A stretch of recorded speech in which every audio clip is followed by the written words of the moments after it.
இவ்வளவு பேசுறாரு இல்லையா மாணிக்கம் தாகூர், இப்ப இந்த தண்ணியாவது கொஞ்சம் வாங்கிட்டு வர சொல்லி அவங்க முதலமைச்சர்கிட்ட சொல்லுங்க. உண்மையிலேயே தமிழ்நாடு மீது அக்கறை இருந்தால் திரு மாணிக்கம் தாகூர் அவர்களுக்கு அவர்களுடைய அரசாங்கம் அங்கே இருக்கிறது. இன்றைக்கும் விவசாயம் ஒரு போகம் ஒட்டுமொத்தமாக அழிந்து விட்டது தமிழ்நாட்டில்.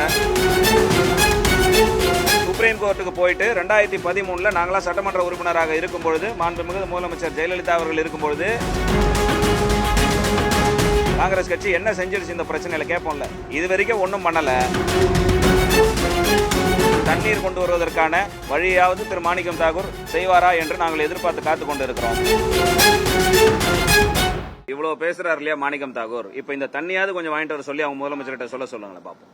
அதை செய்ய சொல்லுங்களேன் பார்ப்போம். அவர் உண்மையிலேயே தமிழ்நாடு மீது அக்கறை இருந்தால் திரு மாணிக்கம் தாகூர் அவர்களுக்கு அவர்களுடைய அரசாங்கம் அங்கே இருக்கிறது. அவங்க டேம்ல இப்ப மழை பெய்து தண்ணீரும் வந்து விட்டது.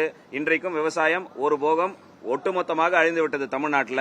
உங்களுக்கு எல்லாம் தெரியும். அடுத்த போகத்துக்காவது தண்ணீர் தேவை. அதையாவது கேட்டு அவங்க முதலமைச்சரிடம் கேட்டு பெறுவதற்கான முயற்சியை ஒரு அறிக்கை கொடுத்திருப்பாங்கன்னு சொல்லுங்க.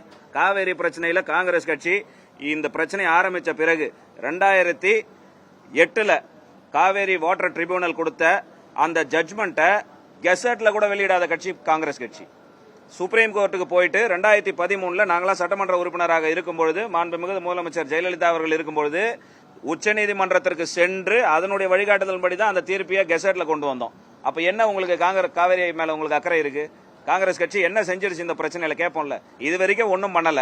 இப்பவாவது உங்களுடைய முதலமைச்சர் அங்க இருக்கிறாரு, அவர்கிட்ட கேட்டு தண்ணீர் கொண்டு வருவதற்கான வழியாவது திரு மாணிக்கம் தாகூர் செய்வாரா என்று நாங்கள் எதிர்பார்த்து காத்து கொண்டு இருக்கிறோம். உண்மையிலேயே தமிழகம் மீது அக்கறை இருந்தால் நீங்க செய்யுங்க. அதை இல்ல உங்க தலைவர் மரியாதைக்குரிய ராகுல் காந்தி அவர்கிட்ட சொல்லி அங்க தண்ணி பிரச்சனை இருக்கு, விவசாயம் கெட்டு போச்சு, தண்ணி கொடுங்கன்னு சொல்றதற்காவது வராருல 1ஆம் தேதி சொல்வதற்காவது முயற்சிகள் நீங்க மேற்கொள்ளுங்கள் என்று தான் நாங்க கேட்கிறோம்.